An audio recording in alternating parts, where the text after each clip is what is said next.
नवरा, ऑफिसमधल्या माझ्या सेक्रेटरीच्या मी प्रेमात पडेल असं का वाटतंय तुला? बायको, वाटणारच, कारण लग्नापूर्वी मीच तर तुमची सेक्रेटरी होते.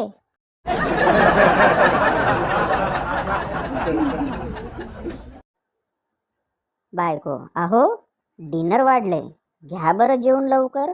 नवरा, अगं डिनर नाही, दुपारच्या जेवणाला लंच म्हणतात.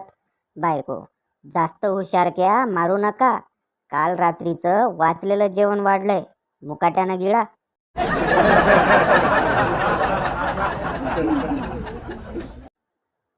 Lockdown jokes. घरात बसून बायकोशी इतकी चांगली मैत्रीण झाली की गप्पा मारता मारता काल तिला गर्लफ्रेंडबद्दल पण सांगून टाकलं. नवरा कालपासून बाथरूममध्ये, लॉकडाऊन आहे.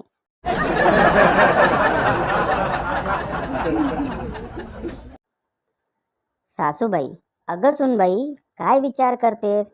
जेवताना उचकी लागली त्याला, पाणी दे. सुनबाई विचार करते की आता यांची आठवण कोण काढत असेल.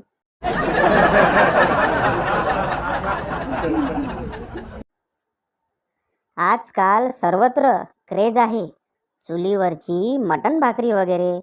आपला बंड्या असाच फिरता फिरता त्याला एक बोट दिसला, चुलीवरचा फळांचा रस. उत्सुकतेने तो आत गेला तर हरामखोर हातभट्टीची विकत होते.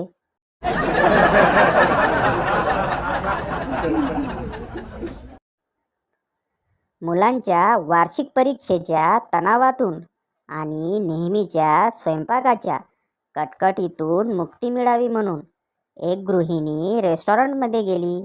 बिचारी मेनू काढला, काय म्हणतात ते विसरली, आणि तिने आवाज दिला, ए सिलेबस घेऊन ये रे.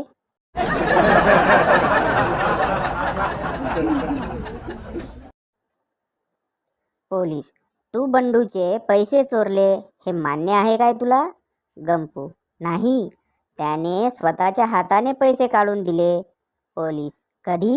गंपू, जेव्हा मी बंदूक दाखवली तेव्हा.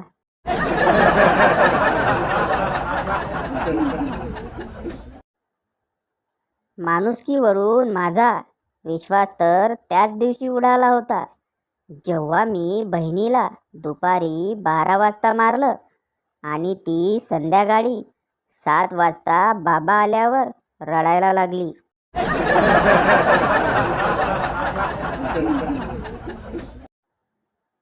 2 मिनिटासाठी दुधाला गॅसवर सोडलं तर दूध पण उपदेश देऊन राहतंय, मुझे छोड़ के जो तुम जाओगे बड़ा पछताओगे, बड़ा पछताओगे.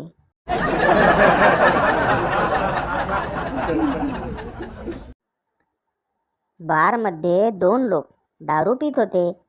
एक पूर्ण टल्ली झालेला माणूस बोलला, यार तुझी आई खूप सुंदर आहे, ती मला खूप आवडते, मरतो मी तिच्यावर, या वयात पण हिरोईन दिसते ती.